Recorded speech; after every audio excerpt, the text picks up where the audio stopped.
큰 틀만 한번 같이 공유를 해보면 예.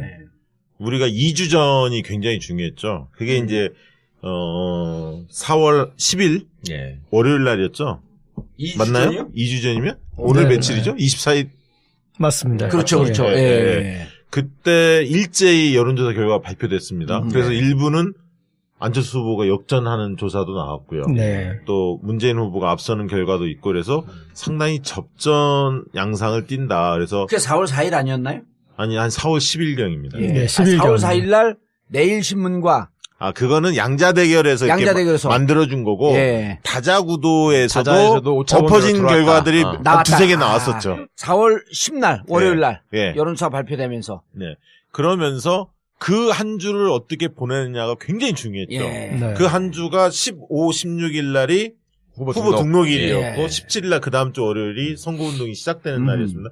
그래서 이제 우리가 얘기를 많이 했던 게 후보 등록일 시점에서 여론조사 결과가 굉장히 중요하다. 그 지지율이 나중에 끝까지 갈 가능성이 갔다며. 예. 많다. 아하. 이게 이제 과거의 사례입니다. 예. 이게 그래서- 본격 정식 선거운동 시작되기 전이었죠. 네. 그렇죠. 네. 그래서 일주일 전이었는데 10일 날.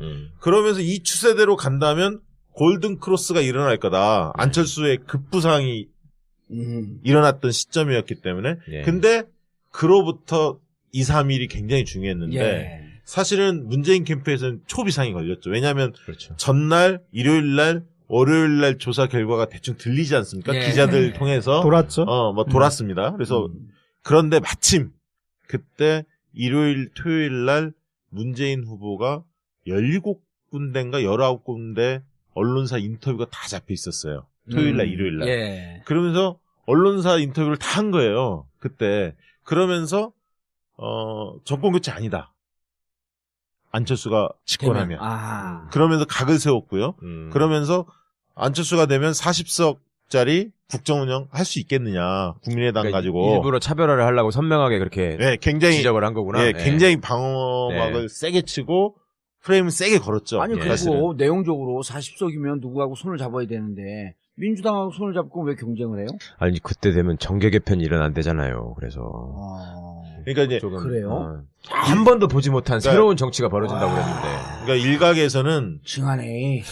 경선이 끝나고 문재인 후보에게 개혁보다는 통합의 기치를 들고 나가라. 그렇죠. 이런 네. 어떤 자문들이 많았지만 예.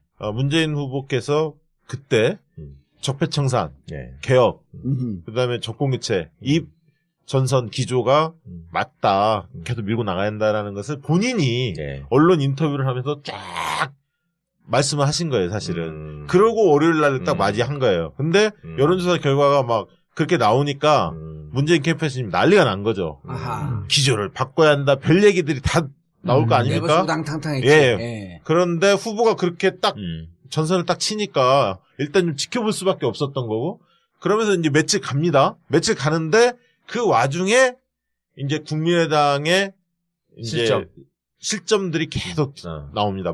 뭐였냐면 첫 단설 번째는 유치원이 제일 커요. 제일 컸고요. 그 앞에 버스 동원해서 JTBC에서 원광대. 원광대가 예. 가서 뭐 광주에서 어떻더라 렌터카 예. 막 이런 게 터지고 그 다음에 이제 말씀하신 대로 유치원 단설 유치원이 제일 팍팍하냐. 컸죠. 예. 그리고 나서 교수 임용 채용 뭐 이런 것들이 계속 터지죠. 한 서너 개가 터집니다. 예. 그러면서 조사를 했더니 실제로 근데 사실은 그때 조사 방식의 문제였지만 실질적으로 무선을 80%를 섞고 유선 전화를 20% 섞었을 때는 그 당시에도 그렇게 안 한 나왔죠. 4, 5% 예. 앞서고 있었어요. 예. 근데 그 메이저 언론사들이 대개는 50대 50 정도를 예. 섞었기 때문에 유무선을 보수 언론 무슨 뭐, 메이저 언론이야. 보수 언론? 그러면. 이럴 때는 좀 좋게 얘기했다 뒤에서 까면 되잖아요. 아니에요. 그리고 예를 네. 들었고 한겨레하고 어디하고 조사한 것도 네. 유선 비율을 50% 넘게 잡았어요. 그래서 말이 많이 나왔죠. 그러면 한겨레가 특히 많이 잡았고. 예. 처음에 그 4월 4일 날 양자 구도 그러니까 설명 없이 그걸 이제 그 누구죠? 이택수가 있는 거기 뭐 리얼미터에서는 자, 양자 구도에서 안철수가 이겼다? 그러면 그 리얼미터에서 뭐라 그러냐면 그냥 양자 구도 하게 되면 이건 현실적으로 존재하지 않는 거기 때문에 설명한 양자 구도로 해봐야 된다. 그래서 고발당했잖아. 리얼미터가. 그렇죠. 고발당했죠. 네. 국민의당으로부터. 네. 그래서 자 문재인과 심상정이 후보가 되고 단일화가 되고 네. 그다음에 안철수, 홍준표, 유승민이 단일화 됐을 때 하게 되면 그때도 4~5% 이겨요. 그런데 이제 문제는 그 뒤에 이어서 KBS, 연합뉴스, 한겨레 뭐 했고 3개 기관에 다자구도로 했는데 이 3개 기관에서도 안철수가 이기거나 박빙으로 나오는 거예요. 그러니까 이번에 징계받은 게 KBS하고 연합뉴스. 예, 연합뉴스가 했던 거. 코리아를 있었죠. 예.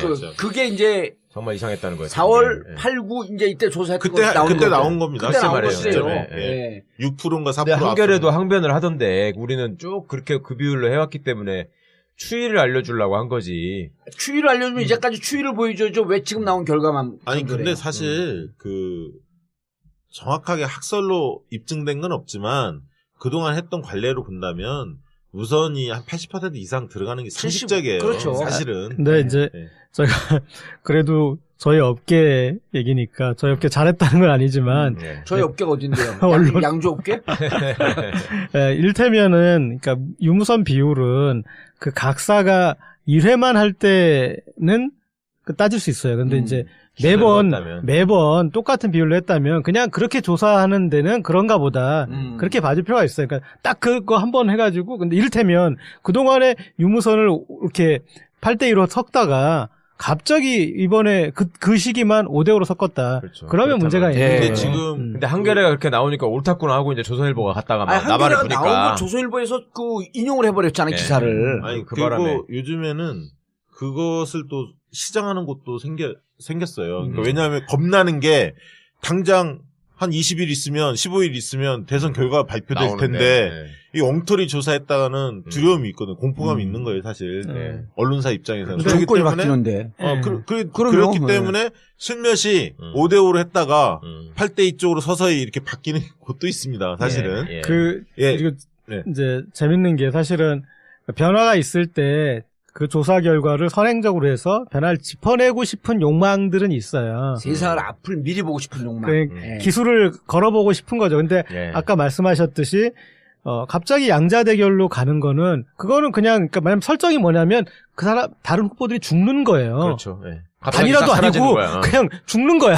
어디 교통사고 나갖고. 그렇지. 뭐 아니면 어디 폭발 사고가 나거나 그래서 문재인 안철수만 남아서 선거를 치른다는 그런 얘기를 하시네. 아니 그렇지 않다면 기왕이면 하늘로 들어올려져서 천국에 가셨다고. 이렇게 승천을 하시거나 그러니까 그렇지 않다라면 아까 말씀하셨듯이 그런 맥락을 풀어서야지 물어볼 수 있는 거고. 그 작업이 좀 들어간 거죠. 내일신문하고 디오피니언 조사는 굉장히 튀었고. 그런데 저런 건 또 있는 것 같아요. 뭐냐면 그렇게 해서 그 변화 양상을 사실은 이제 극대화시킨 거죠. 그러니까 그때 흥미를 유발시키는. 근데 그렇게 이렇게 이제 국면이 그렇게 간 건 있습니다. 뭐냐면 이 대선에 대해서 설계도가 사실은 국민의당께 제일 좋았던 거예요. 그러니까 뭐냐면 이렇게 저렇게 흘러서 이 양자 대결로 흐름으로 가게 그것을 기대했던 거예요. 사실은 의도했지만 의도대로 되는 건 아니잖아요. 정치가. 근데 기대는 했는데 그게 맞아버렸어. 그렇잖아요. 왜냐하면 그 안철수 장이라는 건 오긴 왔으니까 그 전에 왔던 반기문장, 뭐 심지어 황교안장, 반기문장 하는데 영어 같은데? 그래요. 이렇게 장이 이제 일련의 장들이 안희정장도 왔었잖아요. 이렇게 장들이 갑자기 이렇게 갈 피 잃은 사람 어떤 그 장들이 오긴 온단 말이에요. 그리고 거기에 이제 또 이 사람들이 중요시하지 않는 어떤 그 사건이 있는데 박근혜 대통령 구속이 중요해요. 그러니까 뭐냐면 박근혜 대통령 구속이 안 되는 그 측면에서는 지금 그 구속, 그러니까 박근혜가 선거의 중심에 있는 거예요. 근데 구속이 되면서부터 그때부터 지금 문재인이 보이는 거예요. 지금 박근혜 보입니까? 지금 이번 선거에 거의 지금 사라지고 있어요. 구속 시켜놔버리니까 그 다음부터 반문도 그 다음부터는 이제 아주 절대 대세 주자인 문재인이 보이고 반문이라는 거에 대해서 각성이 생긴 거죠. 그래서 여러 요소들이 결합이 돼서 그 국면에 그다음에 이제 2차 저차에서 자유한국당과 이 바른정당의 단일화나 그런 것도 없고 그다음에 저쪽도 어떤 친박의 세가 결집되는 후보도 아니고 홍준표 후보가 됐고 이런 일련의 요소가 흐트러진 와중에 거기에 이제 결집되는 그 아주 설계했다면 기가 막힌 지점은 있었던 거죠. 그런데 언론이 그 양상 아까 실제 실측 정확히 냉정해 보면은 그러더라도 5% 정도의 갭이 있는 부분이 있는데 그게 이 비슷하게 보일 정도의 이제 나름 테크닉들을 구사했던 그런 또 그런 부분도 또 있고요. 잠깐만 이제 그 부분을 아까 조금만 더 설명을 드릴게요. 그래서 이제 10일 날부터 이제 그런 악재들이 검증 공세가 터지고 스스로 유치원 발언을 하면서 안철수 지지도가 일간 조사를 해보면 조금씩 빠졌고 빠지기 시작했죠. 문재인 후보 지지는 조금씩 올랐는데 거기에 또 있었던 게 뭐냐면 SBS에서 주최했던 토론회가 있었습니다. 거기에서 나름대로 1차 토론회에서는 문재인 후보가 잘했죠. 상당히 선방을 했습니다. 그러면서 안철수 후보가 그때 토론은 좀 잘 못했고요, 사실. 그러면서 주말 그때만 전교 1등. 그때만 못한지 그때 두 번째보다 잘했지 그때가 훨씬. 그때 잘 못했죠, 사실은. 아니, 그러니까 못했지만 두 번째보다는 잘했다고. 첫 번째가. 그래서 주말에 조사를 논쟁이 해보면 몇 번째 제일 잘 못했나 그때 15, 16일 날 주말 조사를 해보면 대략 조사 결과들이 되게 한 7%, 많이 나는 데는 10% 뭐 이렇게 나왔습니다. 그러다가 후보 등록을 했지 않습니까? 후보 등록을 하게 되면, 그러니까 안철수 후보가 1차에 골든타임을 놓친 거예요. 그렇죠. 거기에 골든크로스를 딱 쳤어야 하는데 확실히 못 치면서, 왜냐하면 선거운동 들어가면 조직세가 힘을 발휘하거든요. 4월 10서부터 15 그 주간이 골든크로스가 올 수 있었던 1차 골든타임에 놓쳤어요. 골든타임. 놓쳤고, 그러면서 이제 선거운동이 들어가면 아무래도 정당세, 조직세가 센 민주당이 치고 나갈 수밖에 없었기 때문에 차이가 점점 벌어집니다. 그래서 17, 18, 19로 가면 갈수록 뭐 조사 기간 따라 다르지만 10%에서 14% 뭐 여기까지 이제 벌어지기 시작합니다. 사실은. 그 민주당 조직뿐만 아니라 자유당 조직도 가동이 되기 시작하니까 이게 확 벌어지는 것 같아요. 그렇죠. 맞습니다. 아니 지금 자유한국당 조직은 17일까지는 잘 안 움직였어요. 그 이후부터 그 다음 주부터 이제 안철수 쪽으로 쭉 갔다가 왜냐면 홍준표가 늦게 스타트를 걸었잖아. 도지사 꼼수 부리느라고. 그렇죠. 그런데다가 17일 본격적인 선거운동이 하고 그때부터 자유한국당 조직은 움직이기 시작을 했는데 더불어민주당은 이미 오래전서부터 움직였잖아요. 응축된 힘이 나오니까 그러니까 이 보면은 홍준표가 올라가는 게 공식 선거운동하고 4, 5일쯤 지나면서부터 조금씩 올라가기 시작을 하죠. 그때부터 흥분제가 듣기 시작했구나. 그래서 이제 3, 4일 지난 다음부터. 아니 그때 이미 17일 날 시작을 하고 지방 조직을 쫙 내려보낸 게 첫 번째 요인이 하나 있고 또 하나는 이게 이제 유승민이가 어려워지니까 무슨 정상적인지 기현상인지 발생이 되는 게 지방 조직 있잖아요. 그렇죠. 지방 눈치 보고 있다가 기초위원, 광역위원 아니 유승민한테 갔던 글쎄. 이 사람들이 롤 빼가면서 자유한국당을 조금씩 오는 거예요. 내년 선거에서 떨어질 그 얘기 것 많이 같으니까. 하더만. 그러면서 표가 홍준표 쪽으로 몰리는 거지. 그래서 17, 18, 19로 가면서 두 후보 간의 격차 점점 벌어졌고 호남에서도 거의 20% 정도를 앞서기 시작합니다. 문재인 후보가 10%에서 20%까지 앞서기 시작합니다. 조사 결과를 보면. 근데 이제 그때 민주당이 전략을 잘 세우죠. 어디를 공략했냐? 경로당을 집중 공략합니다. 이 골목으로 들어간 거죠. 호남에서 처음에 국민당이 골목으로 먼저 들어갔는데. 그러니까 처음에는 거리 유세들을 많이 하잖아요. 그 다음부터 이제 실질적으로 골목으로 들어가는데 왜냐하면 60세 이상이 약하니까 그래서 김정숙 여사 사진이 그렇게 계속 나왔구나. 김정숙 여사도 그렇고 필두로 해서 경로당을 쫙 장악하기 시작하죠. 밥 봉사하고 그러는 그런 식으로 들어가기 시작했고 그다음에 여기는 이제 대구부터 찍었고 안철수 후보는 호남부터 찍었지 않습니까? 좀 다르게 느껴졌고요. 그러면서 좀씩 벌어졌는데 분기점이 하나 와요. 뭐냐면 2차 토론회, KBS 토론회. 거기에서 사실 문재인 후보가 굉장히 고전을 하죠. 고전합니다. 그 스탠딩으로 했던 했던 거 집중적으로 포화를 받고 심상정 후보도 다구리로 공격을 붙었잖아 받았고. 점잖으시면 다구리가 뭐야? 다구리 공식 전문 용어 아니에요? 그래요? 전주에서 많이 씁니다. 다구리 이상 그걸 표현하는 말이 뭐 있어? 그래? 우리 1대4라고 이렇게 점잖은 표현 쓰는데. 그때 한번 토론의 영향으로 이게 어디까지 갈 건가. 그런 다음에 송민순 사건이 또 터지죠. 좀 쪽지. 이렇게 공개되면서 이게 어떻게 영향을 미칠까. 왜냐하면 토론회 때 주적 발언이 논란이 됐지 않습니까? 그걸 좀 명쾌하게 해명을 하거나 아니면 반박을 하거나. 유승민 후보가 그런 거 아니에요. 북한이 주적이라고 밝혀라. 국방부에 써 있다 사실 없는데. 그건 사실 국방위원장이면서 그걸 모릅니까? 그렇게 얘기했어야 되거든. 맞습니다. 국방위원장 똥구녕으로 했네요. 그때 또 안철수 후보가 유승민 후보한테 올라타는 모습을 보여가지고 더 맛이 간 거 아니에요? 주적에 편승하는 거 하려고 그러다가. 호남에서는 또 그게 또 이슈가 됐었죠. 그러면서 그런데 어쨌든 약간 주춤하는 양상은 있었어요. 문재인 후보가 쭉 확대되는 두 후보의 격차가 15% 넘어서는 느낌이 있었는데 좀 주춤합니다. 한 2, 3% 주춤하다가 지금 이제 이번 주에 들어온 거죠. 이번 주 들어와서 일요일 날 토론회가 굉장히 이번 3사 그 선관위에서 주최했던 KBS, 토론회에서 MBC 뭐 사실 문재인 후보가 상당히 선방을 했고 반면에 안철수 후보가 죽을 썼죠, 사실. 제가 방송을 하면서 예. 그 패널들한테 1등 누구냐 이렇게 물어봤거든요. 근데 1등 문재인, 유승민, 심상정이 1, 2, 3등을 이렇게 돌아요. 패널들이 다. 1, 2, 3등. 그러니까 문이 1등일 경우 있고 유가 1등일 경우 있고 심이 1등일 경우가 있어. 근데 문이 1등인 경우도 나온다라고 하는 게 좀 이례적인 거거든요. 문 후보가. 꼴찌는 동일하죠. 꼴찌는 동일하지 않습니다. 바뀌었어. 홍이 4등, 안이 다 꼴등으로 가 있어. 이번 거는 그렇죠. 이번 게 3차에서 패널들이. 그러니까 패널들이 보는 게 자기 정치적 성향과 무관하게 나름대로 그 정치 패널들, 이 평론가들이 비교적 정확하게 보잖아요. 근데 문 1등, 안은 거의 4명 중에 3명은 안을 꼴찌로 다 뽑더라고. 그렇죠. 그러니까 이게 마지막 하나만 더 말씀드릴게요. 그래서 이번 주가 왜 중요했냐면 사실은 이번 주 29, 30일 날부터 이제 투표용지 그 인쇄 들어가지 않습니까?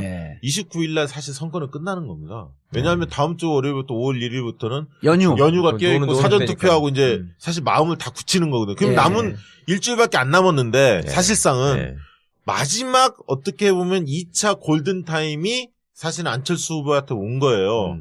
이번 토론이 그렇죠. 일요일 날 토론에서 왜냐면 격차가 벌어지고 있었기 때문에 이거를 재반등할 수 있는 절호의 기회였는데 2차 골든타임을 놓친 겁니다.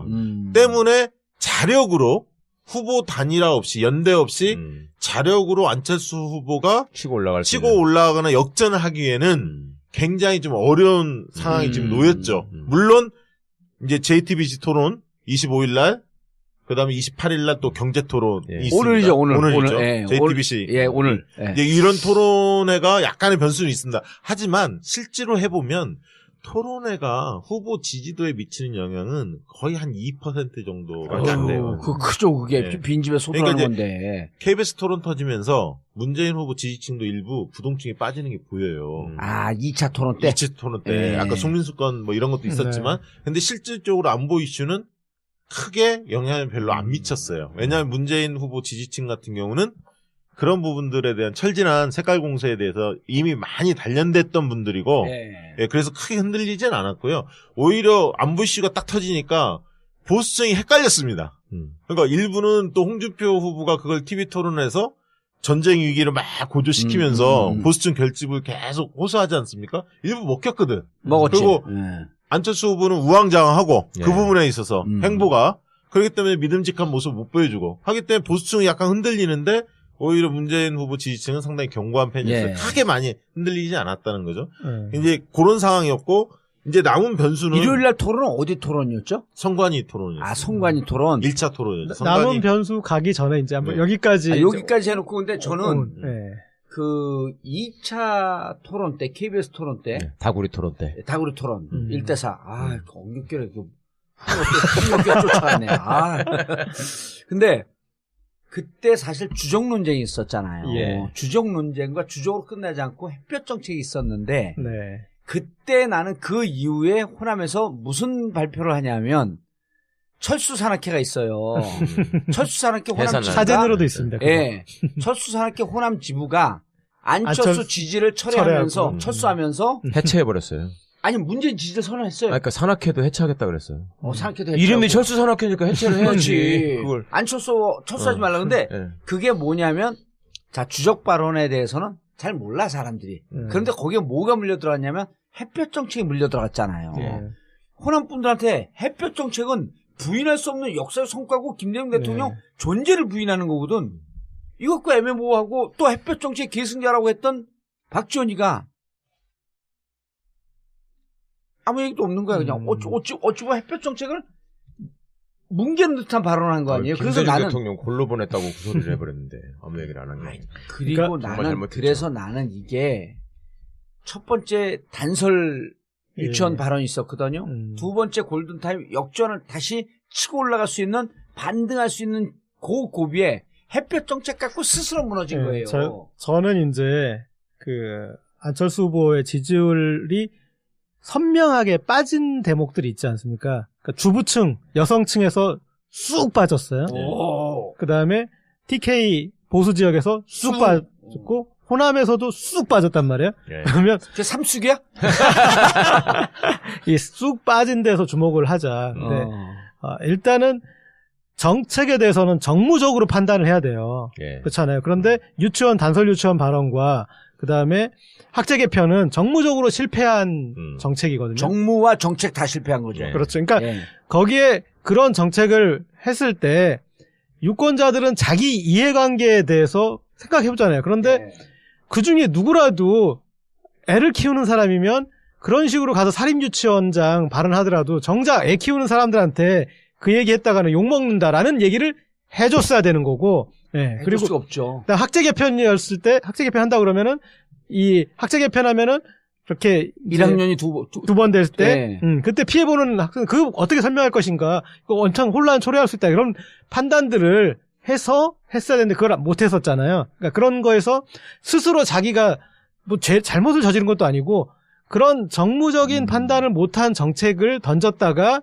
거기서 이 주부, 특히 여성층 지지율이 훅 빠진 거지 않습니까? 그 다음에 제가 주목했던 거는 선거운동 시작했을 때 광화문에서 한 다음에 호남으로 갔어요. 그리고 지금 선거의 키를, 박지원 상임선대위원장이 잡고 있잖아요. 그러면서 호남으로 가면서, 이 선거는 끝났다 전 생각을 했어요. 왜 그러냐면, 지금 갑자기 보수층의 지지율이 늘어났어요. 예. 그런데 단단하진 않거든요.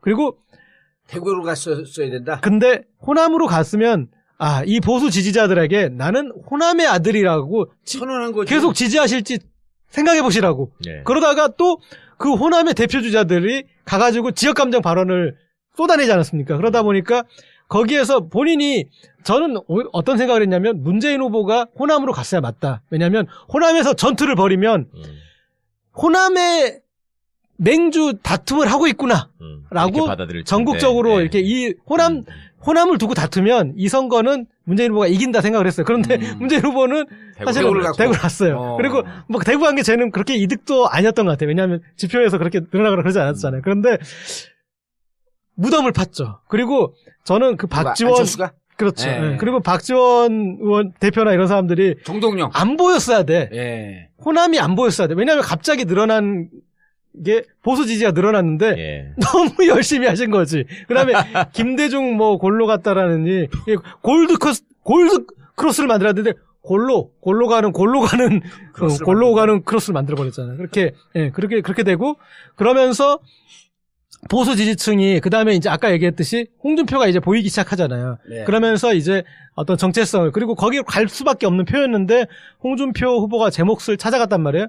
그다음에 아까 얘기했던 그런 이슈나 여러 이슈가 되면서 사드 이슈, 그다음에 주적 이슈, 그다음에 햇볕 정책 이슈 되면서 호남에서 아니 그러면 도대체 김대중이 뭘 계승하는 거야? 그렇잖아요. 지역 사람들이 거기도 호남 아니에요. 네. 그러니까 제가 그래서 호남 정서를 알죠. 근데 그러면서 지금 호남 거의 더블 스코어로 가버렸단 말이에요. 그러니까 그리고 호남은 쏠리면 모처럼 전남분이 오셨네. 쏠림 현상이 있는데 전라도 말 할지도 몰라 근데. 왜요? 네이티브가 안 되잖아 지금. 그래요? 서울말 하잖아요. 올라왔는데. 서울 올라와 보니까 전라도 말을 해서 이렇게 살아남기 힘들어요.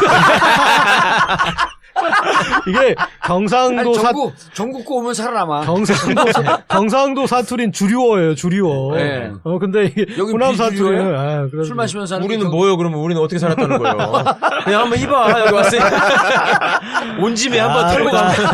온 집에 쭉쭉 털어불어.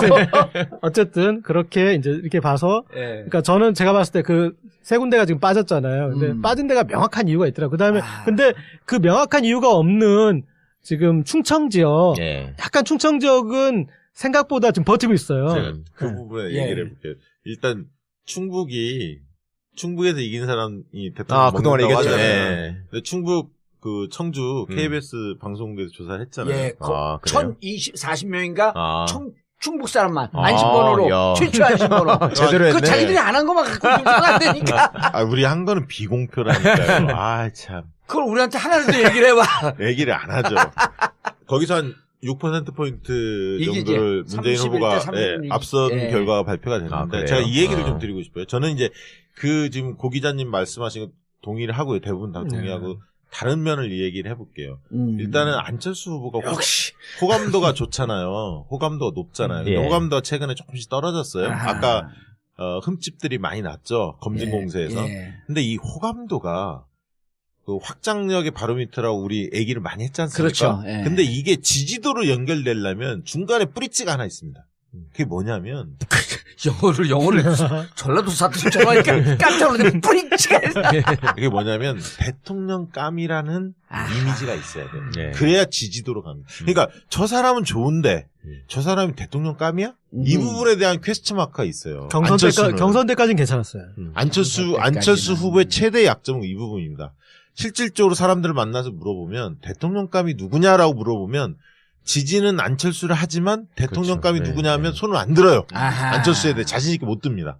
그러니까 문재인 후보하고 안철수 후보하고 차이가 큰 부분이 대통령감이냐 아니냐 이 부분에 대한 차이가 크게 벌어지고 있고 두 번째 잡았어도 안 되는 거야. 무게 딱 잡고 있어도. 그러니까 두 번째는 뭐냐면 대통령 준비를 잘 해왔느냐 집권 준비가 돼 있느냐 네. 이 부분에 대한 두 분이 좀 차이가 크게 나요. 그러니까 안철수 후보는 사람은 좀 괜찮은 것 같은데 아직 대통령감은 아닌 것 같고 집권 준비를 착실히 해온 느낌은 아니다. 이게 이제 인식이란 말이에요, 사람들의. 그런데 이분이 그동안에 2차 토론에서는 굉장히 1차 토론에는 경색됐다고 얘기하니까 2차 토론회 때는 막 이렇게 국민이 이깁니다! 막 이렇게 하면서 굉장히 막 밝은 모습을 보여줬단 말이죠. 뭐 어제 토론회에서 엊그제 토론회에서 좀 좀 황당한 얘기들도 많이 하셨어요. 예. 근데 중요한 건 뭐냐면 여유로움과 가벼움은 달라요. 네. 그러니까 국가 지도자, 대통령다움, 국가 지도자다운 이런 모습을 사람들은 보거든요. 그 국가 지도자다운 게 뭐냐? TV 토론에서. 저는 국정 운영에 대한 나름대로 분명한 철학과 소신이 있어야 하고요. 그다음에 위기를 관리할 수 있는 안정감이 있어야 돼요. 예. 이런 것들을 사람들 다 봅니다. 저 사람이 말을 하는 거, 태도들을 다 보는데 그렇죠. 어떻게 보여지냐면 저는 이번 선관위 토론 같은 경우는 3차 토론 같은 경우는 문재인 후보한테 이게 대화하는 과정을 보니까 나이차 많은 형이야. 저 큰형한테 막내 동생이 어릿광 막 부려. 떼쓰는 이런 느낌이 딱 들더라고요. 이게 급의 차이, 체급의 차이 확 느껴진 거죠. 사람들한테. 저는 이제 이런 부분들이 굉장히 뼈아플 거다. 그리고 통합을 얘기하는데 안철수 후보가 왜 사람들한테 그게 전달력이 약할까? 한번 생각을 해보면 통합에는 자기 중심이라는 게 있어야 돼. 내 중심이 확고 있으면서 통합을 얘기하는데 중심이 없고 어설픈 양비론에 빠지는 거예요. 민주정부도 잘못했고 보수정권도 잘못했고 애매하게 스탠스를 취하거든요. 자기 중심이 없으니까 휩쓸려 다니고 우왕좌왕하는 거죠. 결국은 자기 중심 없는 것이 그러니까 지금 3종 세트예요. 첫 번째 이제 4종 세트 나올 때가 되는데 첫 번째가 단설 유치원, 두 번째가 햇볕 정책, 그다음 세 번째가 토론을 통해서 내가 대통령감으로서 적절하다라고 하는 자기 중심을 보여주지 못했다. 그렇죠. 그리고 뒤끝 있는 사람처럼 보였죠. 현명한 이미지. 옛날에 무슨 발언한 거 가지고 하고 있다가 이거 보세요. 뭐 이런 식으로 한 거 아니에요? 예를 들면 사람이 좀 품이 넓지 못하다 이런 느낌을 주기 때문에 통합의 이미지도 굉장히 약해져요. 알겠습니다. 여론조사 하다가 우리가 안철수 까기로 스트리건이 흘렀는데 자 그런데 3차 토론에서 진짜 이제 그 똥볼 4종 세트가 나오잖아요. 저는 그 두 분 말씀 들으면서 그 생각을 했어요. 저는 사실은 아무리 그 안철수 후보가 무슨 1대1 구도에서 역전을 했는데 뭐라고 나와도 1등하기 어렵다고 개인적으로 판단을 하고 있었거든요. 그래요? 네. 그러니까 그때 막 사람들이 엄청 불안해했잖아요. 왜 문재인 지지자들 입장에서는. 저한테도 당신 전화 많이 받았다고 저한테 막 전화하고 문자에 박시영한테 좀 물어보라고 어떻게 되는 거냐고 막 그러셨는데 비공개 여론조사. 네. 근데 저는 두 분 말씀해 주신 것처럼 1대1로 될 가능성이 없다고 봤기 때문에 이거는 허상이다. 그렇죠. 저 나름대로 그렇게 판단을 했어요. 계속 정치 얘기를 하고 있을 때문에 가능했는데 사람들 느닷없이 1대1 딱 주잖아요. 네. 그렇게 되는 줄 알아 진짜로. 그러니까요. 그거 내가 내 머리로 아무리 생각을 해봐도 1대1이 안 될 것 같은데 이게 어떻게 되나. 1대1이 되려면은 적어도 내 생각에 홍준표, 유승민이 하여튼 안철수 밑으로 들어가야 되는데 그건 불가능한 것 같거든. 아무리 생각해도. 유승민도 홍준표 밑으로 안 갈 것 같은데 그게 될까? 그리고 조원진이가 가만히 있을까?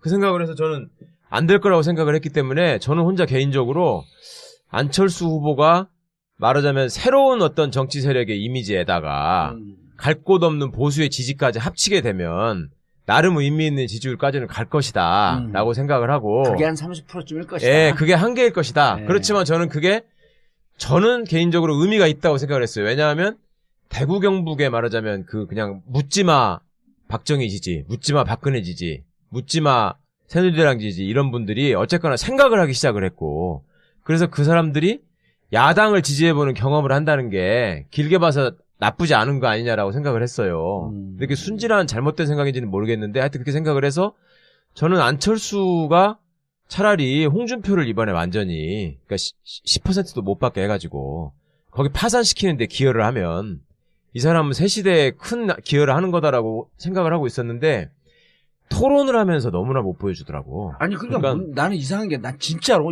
난 100% 동의하고 네.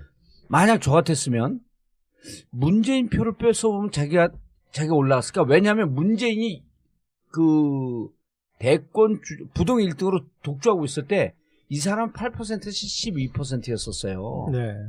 안철수 후보는. 그럼 그렇죠. 뭐냐면 거기서 내린 결론은 그게 1년 반, 2년, 3년 오거든요. 그럼 거기서 내린 결론은 문재인 표는 죽어도 나한테 안 온다야. 그렇죠. 고정지지율이 10% 언저리에 있었어요. 그런데 언제 착각을 했냐면 2016년 4.13 총선 때 호남을 쓸고 난 다음에 호남도 이제 맹주가 나네. 예. 근데 여기서 끝나고 나서 이제 박지원 부대표 보면은 지지율이 그렇게 올라갔던 지지율이요.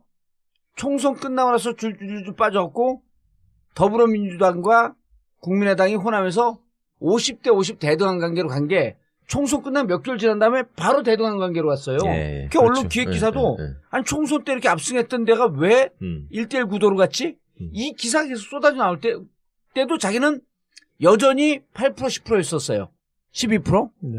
그러고 나서 안희정 아웃되고 난 다음에 25% 30% 솟았으면 내가 갈 길은 저 중도나 보수 갈 길은 보수를 잡아야 된다 그러면서 누굴 깠어야 되냐면 홍준표 당신 같은 사람이 무슨 내일의 희망이냐 거기를 뭉개뜨렸으면 오히려 나는 그 표가 왔을 가능성도 있다고 보는 거죠. 그 얘기를 조금 받아서 이제 제가 다시 말씀드리면 네. 일단은 안철수 후보는 2012년에 정치를 시작할 때도 그렇고 지금도 그렇고 이질적인 두 지지층을 가지고 있어요. 항상 딜레마죠. 네. 그때는 근데 지금하고 또 재밌는 건 뭐냐면 지지층이 또 달라졌어요. 네. 그때 어떻게 됐었지? 그때는 젊은 층. 젊은 층한테 인기가 좋았죠. 어. 그랬는데 지금은 이렇게 노년층으로 됐고. 가버리고. 네. 한 5년 만에 꼰대가 된 거야? 네. 그 다음에 또 이번엔 또 이제 주력이 또 보수 지역으로 가버렸잖아요. 그런데 그렇게 되면은 이질적인 유권자를 만족시켜야 된다라는 엄청난 정치공학이 필요해지거든요. 그렇죠. 그런데 이 어정쩡함에서 지금 아까 지나온 2주 동안 계속 실패를 한 거죠. 근데 거기에서 저는 이제 여전히 호남으로 그렇게 가고 그게 이제 큰 실패다라고 보는 거죠. 왜냐하면 왜 호남을 갔을까? 아까 말씀하셨듯이 총선에서 지난 1년 전 총선에서 역전했던 경험이 있는 거예요. 그러면 다시 역전시킬 거라고 지금 보는 거지. 문재인 후보가 차이가 있지만 내가 호남에서 역전시킬 수 있다. 그다음에 그 승기를 잡아가지고 전국으로 확대하겠다. 그 확신을 가지고 호남으로 간 거였지 않습니까? 어제도 다시 갔잖아요, 호남. 네. 지금 호남 총동원 형이 이제 그랬는데 그 호남으로 가는 걸 보면서 그 다음에 호남으로 갔는데 목소리는 그러니까 그거죠. 뭐냐면 지금 제가 최강욱 대표님하고 이렇게 포용을 했어. 그랬는데 윙크는 지금 이 몽도사님한테 하는 거야. 지금 계속 호남으로 몸은 오고 있는데 사드 배치하겠다. 햇볕 정책 그게 뭐 대단한 거라고. 그리고 뭐 무슨 북한은 주적이지. 거기서도 이질적인 행보를 하는 거예요. 그랬는데 봉도사님을 그렇게 보고 있는데 봉도사님께서는 그 TK 유권자들은 다시 홍준표를 보는 거야. 그래 안보가 중요하면은 우리 아싸하게 홍준표가 낫지. 네. 그러니까 이 트랩에 걸려버린 거죠. 그러니까 그 본인은 이제 그 호남에 가더라도 그 호남에서는 이미 이제 진정성 없이 그럼 오는 회포가 됐고 근데 보수에서는 안보 국면이 되면은 왜 안철수야? 안보에 왜 안철수야? 아니잖아요. 안보에 홍준표나 차라리 유승민인 거지. 예. 그러니까 본인이 움직이면 움직일수록 본인은 이 빠져나가기만 하는 거죠. 잠깐 웃어 짚고 넘어가고 이제 그러면 핵심이 뭐냐면 호남의 유권자를 사실 우리는 30년, 40년을 정치해온 사람도 호남의 유권자를 알자는 건 네. 이건 이 털끝 이 실핏줄로 이해를 하잖아요. 그러니까 호남은 이 선택적 투표라는 정부에서 거의 유일무이한 지역이다라고 하는 것을 이게 피부로 느껴야 돼요. 그럼요. 네. 입과 머리로 정책 몇 가지 줘서 호남이 움직인다고 생각하면 안 되고 한 5, 6% 이길 때 박시영 부대표하고 나오고 얘기하면서 야 결국 호남은 선택적 투표를 하면서 어느 한쪽이 정권 교체가 되는 쪽으로 가는데 그것까지 계산하면 보수적으로 봐도 8% 이기고 좀 긍정적으로 보면 10에서 15% 이기겠구나. 이 얘기를 둘이 앉아서 하고 있었는데 그 근거는 뭐냐면 호남 민심의 향배는 이렇게 나눠진 상태로 가지 않는다. 그러면서 둘이 야 그게 7대3이 될까? 7.5대 8, 2.5 될까? 이 얘기하고 앉아있었죠. 그러니까 우리가 이렇게 호남을 알고 있음에도 불구하고 안철수는 사실 당에서 무슨 얘기를 해도 호남을 몰랐던 거예요. 그러니까 이런 측면에서 좀 말씀드리고 싶어요. 제가 호남 출신으로서 감히 말씀드릴 자격이 있을지는 모르겠는데 그동안에 호남이 전폭적인 감히 지지를 말씀드릴 수 없는 자격은 또 뭐야? 호남에서 떠난 지가 오래됐으니까 지지를 보낸 후보들을 생각해 보시면 김대중 대통령도 그렇고 노무현 대통령도 그렇고 예. 그냥 보통 사람들이 보기에도 굉장히 똑똑한 사람들이에요. 그렇잖아요. 딱 그렇죠. 보면은 네. 말이 딱 말을 해도 그냥 문장으로 받아 쓰면은 논리가 딱 앞뒤가 맞고 예. 굉장히 똑똑한 사람들이었다고요. 그리고 그 뒤에 한때 떴던 정동영 씨 같은 경우에도 말 잘하고 똘똘해 보이잖아요. 그럼요. 거기도 말은 그러니까, 예술이지. 호남 사람들은 그동안에 어떤 정치인의 역량을 볼 때 이 사람이 지향하는 가치나 정책도 중요했지만 이 사람이 호남의 대표 선수로서 굉장히 똘똘하구나. 아하. 이런 게 사실 어떻게 보면 자부심이었던 거야. 그러니까 예. 그 YS하고 비교를 할 때부터도 김영삼 대통령은 어떤 감은 뛰어나고 사람이 이렇게 화끈하게 치고 나가는 맛이 있지만 디테일한 면에서 붙어갖고 토론을 시켜보면 말이 안 되잖아요. 그러니까 예. 그런 데서 오는 어떤 카타르시스나 자부심이 있었거든. 응? 그러니까 이 똑똑한 사람이 제대로 된 정책을 했고 또 그걸 통해서 뭐랄까 그 통일 문제에 있어서도 뭔가 논리적이고 그 주관을 가지고 임했고 예. 이런 거에 대한 어떤 평가나 자부심이 중요한 있었는데 지적이시죠. 예. 예. 그런데 문재인 후보 때 가가지고는 그런 면에서 실망한 측면이 있단 말이에요. 예. 그게 그래서 있었어. 강철수를 강조했었고. 그렇죠. 그러니까 안철수가 뭔가 학벌도 있고 경력도 있고 그다음에 참신하고 똘똘한 지도자의 이미지로서 하려고 했던 거라고.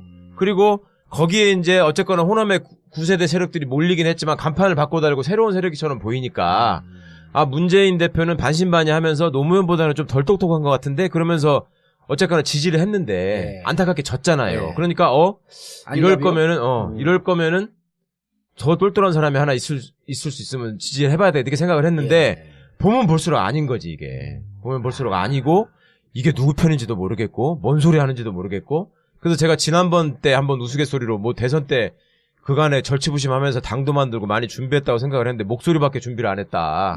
안 했더라 그 말씀을 드렸는데 지금도 보면은 문외한이 보더라도 이거는 전략도 없고 역량도 딸리는 것 같고 엉켰죠. 예. 그렇잖아요. 네, 호남을 실제로 분석을 해보면 예. 호감도로 우리는 이제 분석을 하는데요. 예. 그러니까 문재인만 좋아하고 안철수를 싫어하는 사람이 예를 들면 25%. 안철수는 문재인만 좋아하고 안철수를 싫어하는 싫다. 사람. 안철수 싫어하는 사람 25%. 예를 들면 예. 거의 그다음에 안철수는 좋아하고 또 문재인을 싫어하는 사람이 한 25%. 되게 비슷합니다. 그런데 문재인도 좋아하고 안철수도 좋아하는 동시 호감층이 40~50%가 있어요. 그 나머지 층이 예. 그렇죠. 일부 둘 다 싫다는 사람들 5에서 뭐 10%밖에 안 되고 그런데 둘 다 좋아하는 이 동시 호감층이 누구를 향하고 있느냐에 따라서 지지도가 달라집니다. 근데 이제 지금까지는 그게 50대 30 정도로 문재인 쪽한테 더 가 있는 거예요. 그러기 때문에 호남의 지지율 차이가 나 있는 겁니다. 그렇죠. 결국 둘 다 괜찮긴 하지만 이번엔 누구를 더 지지해야 돼라고 더 쏠리는 거죠. 지금 그 국면에서 약간 차이가 나기 시작한 겁니다. 사실은. 이제는 이게, 좋아 싫어가 구분이 되는 시점이 오는 거지. 예. 그래서 이게 그러면 앞으로 15일 동안 그대로 갈 거냐? 저는 문재인 후보 측에서 방심하면 안 된다고 봅니다. 그러니까 호남은 또 유심히 봅니다. 전략적 선택도 하지만 자세를 봅니다. 애들이 벌써 다 된 것처럼 하는 거에 대해서 별로 안 좋아합니다. 예. 끝까지 예를 들면 겸손하게 이 부분이 굉장히 중요하고요. 저한테 이제 많이 물어보는 사람들이 페이스북이나 이럴 때 보면 홍준표가 빠지지 않겠냐. 이 돼지 흥분제 때문에 네. 이 얘기를 많이 물어보세요. 절대 그래서 안 빠진다 그랬지. 절대 안 빠진다고 희망사항이지. 왜 안 네. 빠지냐면 이 홍준표 지지표는 개인 지지표가 아니에요. 그렇죠. 네. 개인 지지표는 한 20-30%밖에 안 되고 세력 지지표입니다. 70% 이상은. 그러니까 자유한국당 보수 정당을 지켜야 한다. 이게 영남권의 정서입니다. 보수당을 지지하는 보수층은. 그래서 홍준표는 마음에 좀 안 들지만 이대로 죽일 수 없다. 보수 정당은. 그렇죠. 네. 이래서 뭉치는 거예요. 그리고 수도권에 있는 자유한국당 정서를 가진 당원들이나 지지층들도 홍준표 오다가 세게 들어갔습니다. 지금 굉장히 열심히 뛰어요. 왜냐? 내년 지방선거가 있기 때문에 그렇죠. 이번 대선을 지더라도 15%를 못 넘기면 우리 다 죽는다. 라는 위기의식이 있습니다. 당이 파산한다. 당이 파산하고 다 죽는다. 자기들도 기초의원, 구의원, 시의원 뭐 단체장 나가야 하는데 네. 이거 안 된다. 때문에 지금 결사적으로 나름대로 선거운동 열심히 하고 있는 거예요. 예. 그래서 홍준표 지사는 계속 조금씩 계속 오를 거다. 홍준표 후보. 저는 15% 당연히 넘을 거라고 봅니다. 그리고 승수 효과가 있잖아요. 뭐냐 하면 지금 조원진 새누리당과 지금 단일하기로 또 합의하고 있잖아요. 아, 그래요? 그럼요. 그렇죠. 그래서 그 만났는데 그 중간에 누가 작업을 했죠? 중간에 작업할 사람이 누가 해서 조원진밖에 없는데 국회의원. 조원진하고 그다음에 남재준 있잖아요. 예. 뭐 거기도 이렇게 일단 한다고. 같이 한다는데 일단 조원진하고 먼저 하는데 그런 얘기를 한 거 아니에요. 네. 조원진하고 하면 그 박사모가 네. 1%지만 지금 지지율 1%밖에 안 되지만 그 뒤에 잠재적인 게 10%가 있으니 15% 넘긴다. 네. 이게 논의의 초점이에요. 그 다음에 남재준까지 해서 같이 하자. 그러니까 지금 홍준표 쪽에서는 0.1%가 아쉬울 때거든요. 네, 그리고 그렇죠. 탄력을 받을 수 있는 뭔가 브릿지가 있어줘야 되는 거야. 지금 사실 홍준표 지지가 적게 나온 데는 뭐 8, 9%, 8%부터 많이 나오는 데는 13%까지 나옵니다. 실질적으로. 근데 그게 올라가면 올라서 또 그리고 안철수는 다 빠지는 거 아니야. 또 보수표가 좀 있기 때문에 그러니까 근데 지금 해도 거의 제가 볼 때 14, 15 정도 나온다고 봐야 합니다. 저는 이 돼지 흥분제 사건이 홍준표 후보 표를 깎아먹지는 않았더라도 지금 상승세를 주춤하게 만들었어요. 그렇죠. 그러니까, 예. 그러니까 차마 지금 쪽팔려서 말 못하게 만들어버렸어요. 아니 왜냐하면 사회층으로 많이 숨은 거 아닐까? 왜냐하면 안철수가 빠질 때가 홍준표가 받아먹고 지금 그런 구조가 그렇잖아요. 그러니까 거기에서 빠져먹고 지금 이렇게 모든 지지에서 한 12, 3은 나오고 14, 15 넘는 조사도 나와야 되는 그 흐름이었다가 예. 이 대지흥분제에서 좀 이렇게 제 생각에 2, 3%는 주저앉았어요. 그러니까 여의도 연구원에서 조사에서는 상당히 홍준표 저 후보의 지지가 15% 가까운 예. 뭐 조사가 나왔다. 이런 어떤 소식들이 여의도 정가에 막 떠돌았어요, 사실. 그래서 이제 뭐 자유한국당 나름대로는 굉장히 고무됐었고 뭐 그런 어떤 움직임도 있었어요. 근데 어떻게 보세요? 그거를 바람직한 현상으로 봐야 돼요? 어디요? 바람직한 현상으로 봐야죠. 홍준표 지지가 늘어나는 거. 아니지. 그건 아니죠. 그러니까 나는 바람직한 현상으로 봐요. 아니, 왜 아 이게 그러냐면 갈리더라고 아니, 소리. 이거는 이런 거를 바람직하다 안 하다라고 구분하기는 가치를 가치를 그렇지. 보기에는 이건 나는 애매합니다, 그거는. 우리는 오래 정치를 한 사람들로서 예. 현상을 보면은요. 예를 들어 홍준표 지사가 지금 올라가잖아요. 그럼 예. 자유한국당 살아남습니다. 그게 네. 역으로 무슨 현상이 빚어지냐면 예. 대선이 끝나잖아요. 국민의당은 심각한 위기에 빠지는 거예요. 바른정당.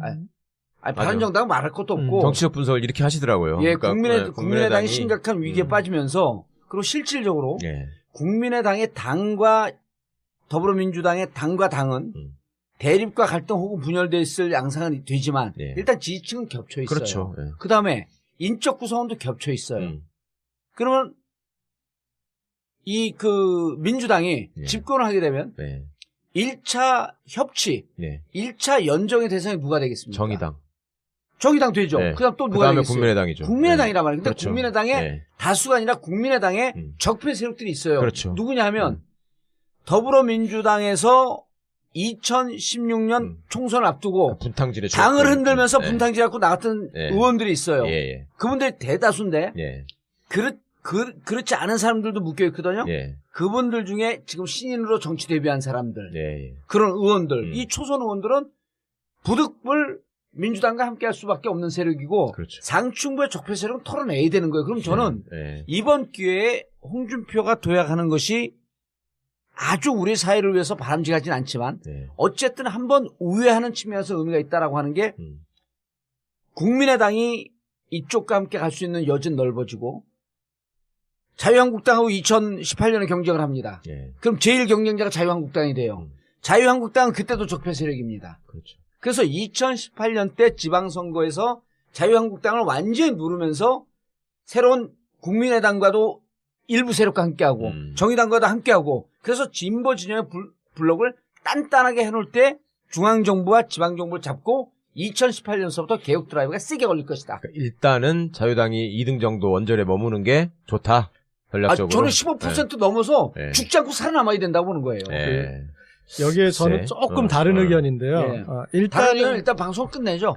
아니, 저는 뭐 동의하진 않습니다. 토의를 해봐야 될 것 같아, 이거는. 중요한 주제야. 그런데, 자, 3차 토론에서 이 대지 흥분제 이후 치러진 첫 토론이었잖아요. 근데 홍준표 후보가 거의 이 꼴찌 가깝게 점수가 나왔어요. 그런데 제가 봤을 때 그 꼴찌로 간 가장 결정적인 이유는 기세에 눌렸어요. 기세에 눌렸죠. 홍준표라는 그 정치인은 이게 보수를 대변하면서 사실은 그냥 디테일보다는 이제 기세로 살아야 되는데 그렇죠.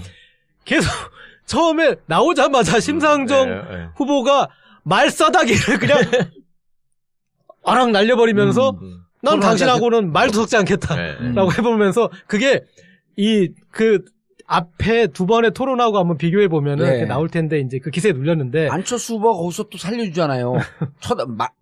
토론하지 않겠다 그러더니 말은 하되 카메라를 보고 하겠다. 이건 음주를 운전했을 때 음주운전은 아닌데 근데요. 홍준표 후보가 멘탈 갑입니다. 사실 토론해 보십시오. 그리고 그 계속 긴장을 한반도 전쟁 위기 긴장을 고조시키면서 보수층이 좋아할 말만 딱 골라서 하고 있거든요. 시원시원하게. 자, 보십시오. 오늘 당장 중앙일보도 조사 결과 발표합니다. 홍준표 지사 올라갔습니다. 계속 오릅니다. 제가 볼 때는 그 정체는 아까 여성분들 그 부분은 저는 100% 동의하지만 이 안철수한테 빠졌던 영남 쪽에 있는 분들은 아까 홍준표를 좋아서 지지하는 게 아니기 때문에 그 부분들이 조금씩 계속 붙을 수밖에 없다는 거예요. 저는 이제 전망은 아니고, 그러니까 저는 이제 이게 당위에서 희망사항이었는데 뭐냐면 그런 이제 홍준표 그런 그 주춤한 그런 양상이 나타나고 그 다음에 유승민 후보에 대해서는 사람은 괜찮은 것 같은데 합리적인 보수인 것 같은데 뭐 그러면서 계속 이렇게 이게 이 어음이 계속 발행되고 있었거든요. 그런데 이 홍준표의 주춤할 때와 이 어음이 절묘하게 그다음에 안철수 후보는 또 꺾이고 있고 그러면 절묘하게 홍준표를 추격하는 양상이 그러니까 추격을 못해 추격하는 양상이라도 나타나면은 사실은 이제 그렇게 돼서 만약에 유승민과 홍준표 간의 골든 크로스가 나타나서 유승민이 만약에 이기게 된다. 그랬을 때 저는 대한민국 향후 이 정치 구도가 집권을 한 당선자에게 만약에 이제 뭐 이를테면 문재인 후보가 당선될 때 상장을 했을 때 드디어 보수와 진보가 서로 말을 좀 해볼 수가 있겠구나. 그러니까 어떤 그림이 그려지냐면 제가 봤을 때는 뭐냐면 어떤 상황이 됐을 때 이 국민의당하고 오히려 더 합의를 보기가 저는 더 어렵다고 봐요. 감정의 골이 당을 그러니까 흔들고 분탕질치고 나간 세력이기 때문에 아까 홍도사님 말씀하실 때도 사람 가려받고 싶었잖아 지금. 당대당은 절대 안 되는 거야. 거기서 도저히 우리가 이기고 나서 저들을 대접할 이유가 없는 거야. 그런데 아까 말한 정치 신인은 그러나 이제 또 수용도 할 수 있지만 그런데 뭐냐면 이 바른정당하고 얘기가 돼서 이렇게 가봅시다가 되면은 중간에 국민의당이 우리는 반대예요 라고 말하기가 힘들어지는 거죠.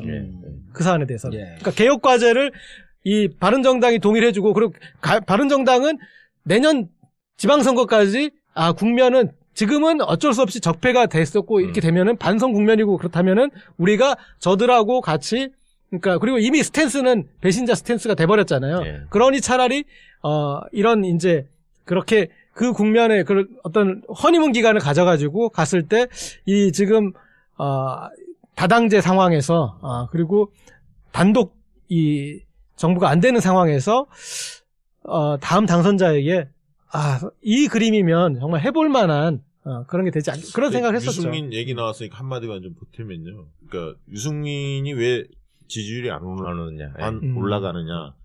두 가지가 있습니다. 하나는 바른정당이 그간에 했던 모습이 잘못됐고요. 그러니까 계속 외부 사람 데려오려고 했잖아요. 방기문, 황교안. 그러다 보니까 당이 모래알 집단으로 계속 비춰진 거고요. 두 번째는 유승민 자체도 문제가 심각한 게 본인은 보수의 적임자, 신보수를 들고 나오면서 홍준표를 겨냥한 측면이 있어요. 처음에 계속. 그랬었죠. 거기서 올 표가 아닙니다. 그러면 안철수를 겨냥했어요. 안철수를 겨냥했어야죠. 근데 이분은 계속 문재인하고 싸우면서 보수의 대표성을 자기가 가져가려고 했는데 거기서 표 오지 않습니다. 그러니까 안철수로 가 있는 일부 보수표를 자기가 뺏어와요. 왜? 홍준표에서 올 표가 없기 때문에 배신자 프레임이 작동하고 있기 때문에 그걸 뺏어왔어야 하는데 그걸 노력을 안 했어요. 올 표가 없지. 어디서 와요? 그 표가.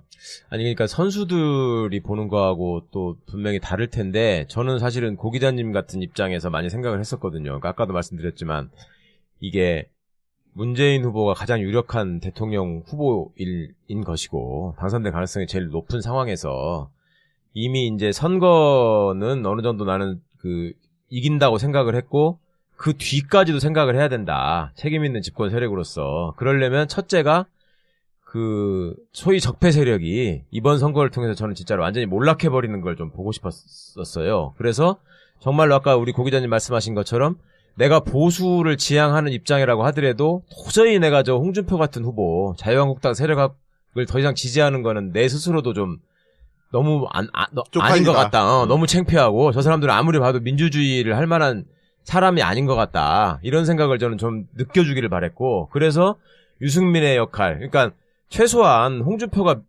안철수가 미우면 유승민한테 가야지.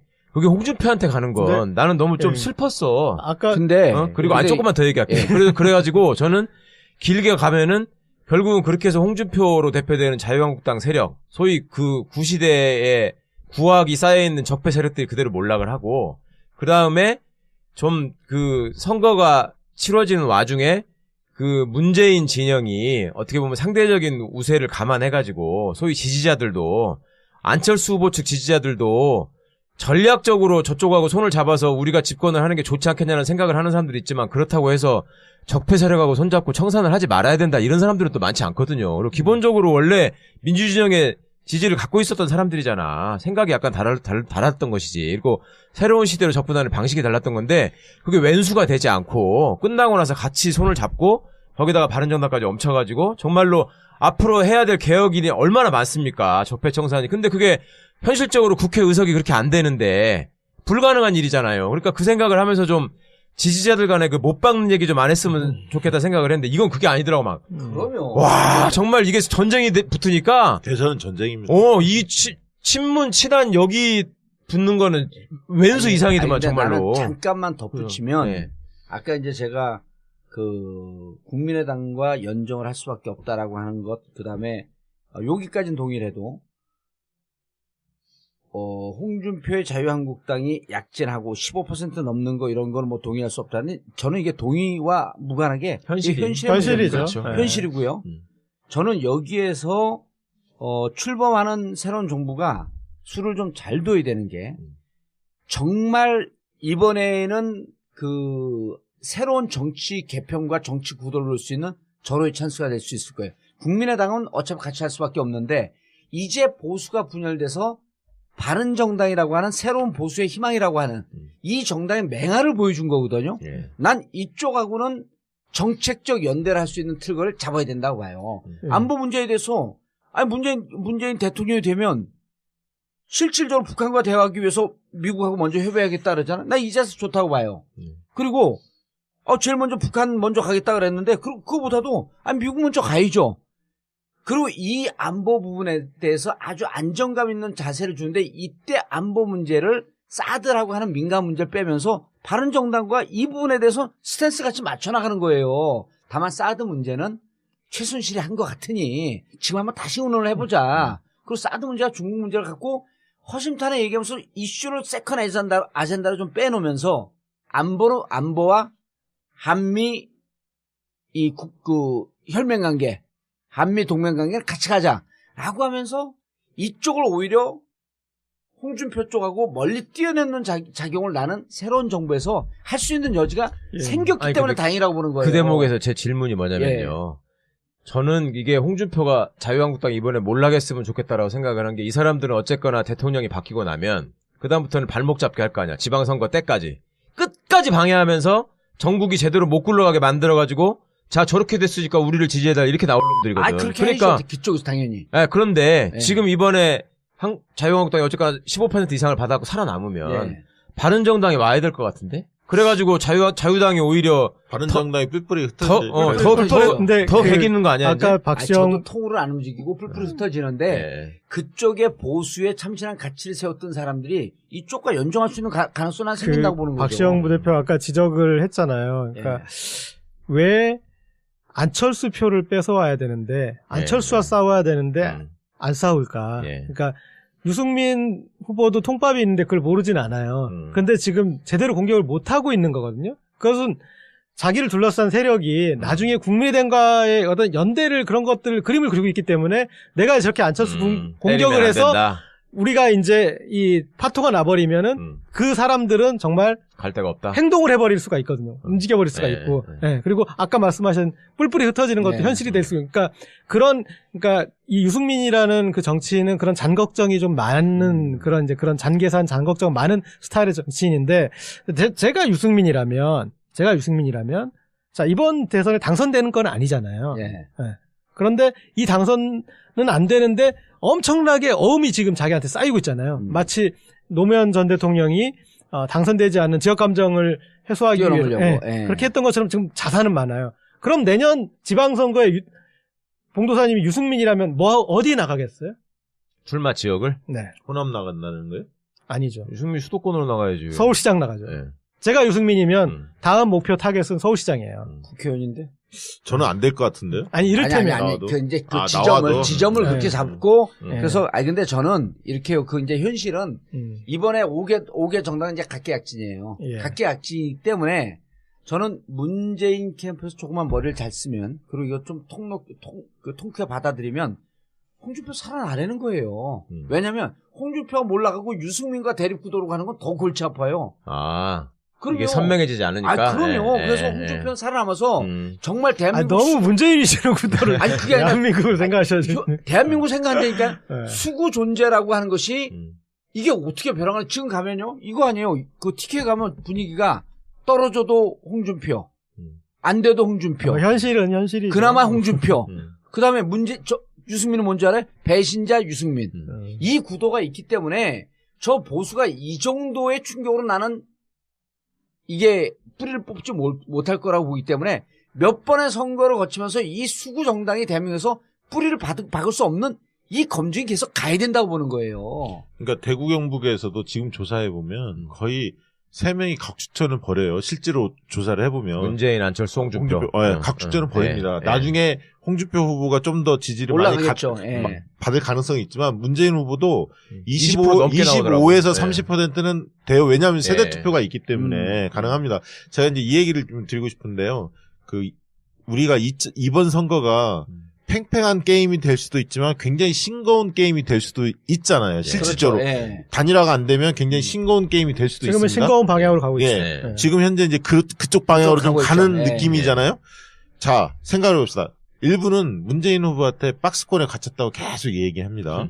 그러면 조사할 때 보면 전화면접 조사로 할 때 38에서 ARS 조사로 무선을 90% 이상하면 44호까지 나옵니다. 되게. 근데 이제 부동층 크기가 틀리죠. 전화조사할 때는 10에서 20%까지 나오고 ARS 조사는 4, 5% 정도 나옵니다. 부동표 크기가. 근데 이걸 백분율로 환산하면 대략 3에서 45까지가 지금 나오고 있어요. 이미. 문재인 후보가 지난번에 MB가 얻었던 표가 그렇게 잘 나갔던 MB가 48%로 당선됐습니다. 정동영 26%였거든요. 22% 포인트 차이로 승리했습니다. 제가 볼 땐 매직 넘버가 문재인 후보는 딱 3% 남았습니다. 제가 볼 때는 3%만 더 그러니까 돌파하면 얼마? 45? 48? 48? 제가 볼 때 100분율로 하면 48 무조건 넘어갑니다. 예. 그러니까 지금 거의 제 느낌으로는 적극 투표층이나 이런 흐름을 볼 때 45를 찍고 있다. 그래서 3%를 넘기면 48이면 적어도 심상정 후보는 끝까지 가실 거고 네. 홍준표 후보도 갈 가능성이 있기 때문에 어쨌든 48이면 무조건 당선이다. 저는 그렇게 보거든요. 그래서 지금 일부가 이야기하는 확장력에 갇혀있다, 박스권에 갇혀있다 이런 표현 자체도 사실은 이것도 어떻게 보면 프레임을 씌워갖고 네. 공격하는 논리예요. 그런데 이명박 후보도 그렇게 다자구도에서 48을 얻었는데 이명박 대세론이 광풍을 불 때였는데 그럼 문재인이 그 정도 수준을 지금 달리고 있는 건데 그게 약한 거냐? 그건 아니라는 거죠. 알겠습니다. 큰 틀만 한번 같이 공유를 해보면 우리가 2주 전이 굉장히 중요했죠. 그게 이제 4월 10일 월요일 날이었죠. 2주 맞나요? 전이요? 2주 전이면? 오늘 며칠이죠? 24일. 맞습니다. 그렇죠, 그렇죠. 그때 일제히 여론조사 결과가 발표됐습니다. 그래서 일부는 안철수 후보가 역전하는 조사도 나왔고요. 또 문재인 후보가 앞서는 결과도 있고 그래서 상당히 접전 양상을 띈다. 그래서 그게 4월 4일 아니었나요? 아니 한 4월 10일경입니다. 10일경. 4월 4일 날 내일신문과 그거는 양자대결에서 이렇게 만들어준 거고 다자구도에서도 엎어진 결과들이 두세 개 나왔었죠. 4월 10날 월요일 날 여론조사 발표되면서 그러면서 그 한 주를 어떻게 보내느냐가 굉장히 중요했죠. 그 한 주가 15, 16일 날이 후보 등록일이었고 17일 날 그 다음 주 월요일이 선거운동이 시작되는 날이었습니다. 그래서 이제 우리가 얘기를 많이 했던 게 후보 등록일 시점에서 여론조사 결과가 굉장히 중요하다. 그 지지율이 나중에 끝까지 갈 가능성이 많다. 이게 이제 과거의 사례입니다. 그래서 본격 정식 선거운동 시작되기 전이었죠. 그래서 일주일 전이었는데 10일 날.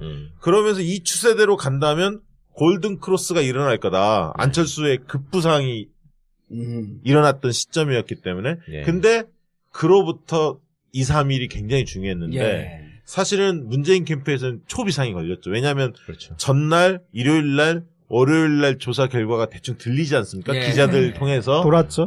돌았습니다. 그래서 그런데 마침 그때 일요일, 토요일 날 문재인 후보가 17군데인가 19군데 언론사 인터뷰가 다 잡혀 있었어요. 토요일 날, 일요일 날. 그러면서 언론사 인터뷰를 다 한 거예요. 그때. 그러면서 정권 교체 아니다. 안철수가 집권하면. 그러면서 각을 세웠고요. 그러면서 안철수가 되면 40석짜리 국정운영 할 수 있겠느냐. 국민의당 그러니까 가지고. 일부러 차별화를 하려고 선명하게 그렇게 굉장히, 지적을 한 거구나. 굉장히 방어막을 세게 치고 프레임을 세게 걸었죠. 아니 그리고 내용적으로 40석이면 누구하고 손을 잡아야 되는데 민주당하고 손을 잡고 왜 경쟁을 해요? 아니 그때 되면 정계 개편이 일어난대잖아요. 그래서 그러니까 이제 그래요? 한 번도 보지 못한 새로운 정치가 벌어진다고 그랬는데. 그러니까 일각에서는 징하네. 경선이 끝나고 문재인 후보에게 개혁보다는 통합의 기치를 들고 나가라.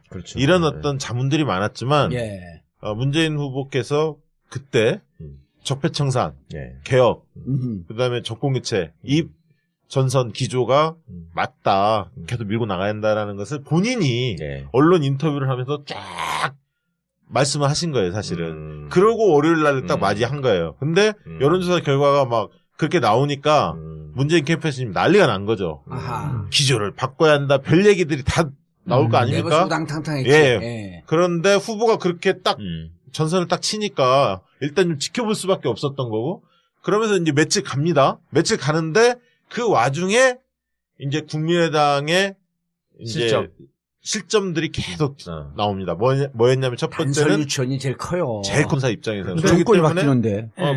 그렇기 때문에 슬며시 5대5로 했다가 8대2 쪽으로 서서히 이렇게 바뀌는 곳도 있습니다. 사실은. 그리고 이제 재밌는 게 사실은 변화가 있을 때 그 조사 결과를 선행적으로 해서 변화를 짚어내고 싶은 욕망들은 있어요. 세상을 앞을 미리 보고 싶은 욕망. 기술을 걸어보고 싶은 거죠. 근데 아까 말씀하셨듯이 갑자기 양자대결로 가는 거는 그거는 그냥 그러니까 설정이 뭐냐면 그 사람 다른 후보들이 죽는 거예요. 그렇죠.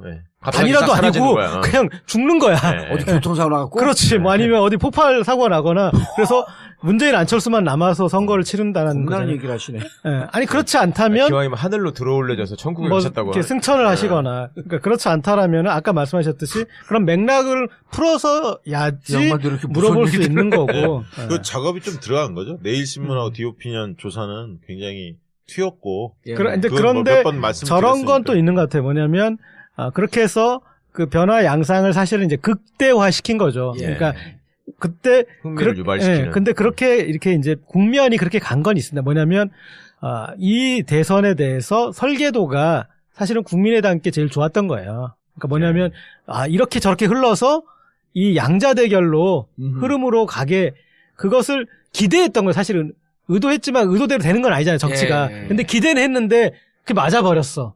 그렇잖아요. 왜냐하면 그 안철수 장이라는 건 오긴 왔으니까 예. 그 전에 왔던 반기문장, 뭐 심지어 황교안장, 반기문장 하는데 영어 같은데? 그래요.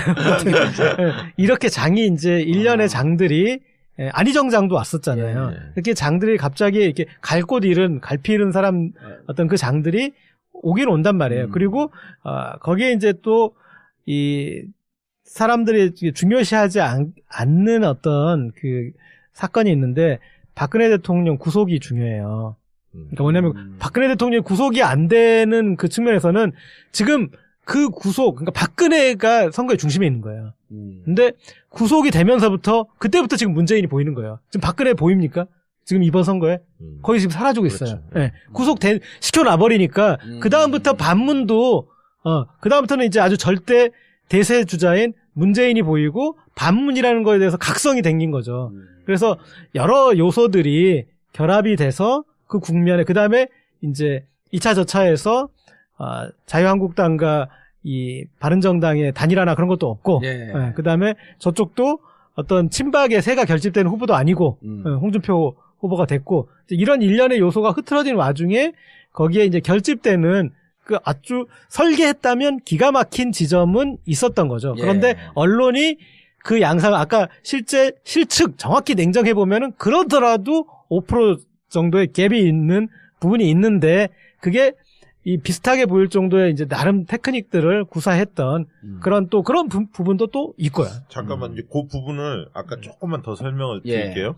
그래서 이제 10일 날부터 이제 그런 악재들이 검증 공세가 터지고 스스로 유치원 발언을 하면서 예. 안철수 지지도가 일간 조사를 해보면 조금씩 빠졌고 빠지기 시작했죠. 문재인 후보 지지는 컸고요. 그 앞에 버스 동원해서 원광대. JTBC에서 원광대가 예. 가서 뭐 광주에서 어떻더라 렌터카 예. 막 이런 게 터지고 그 다음에 이제 말씀하신 대로 유치원 단설 유치원이 제일 팍팍하냐. 컸죠. 예.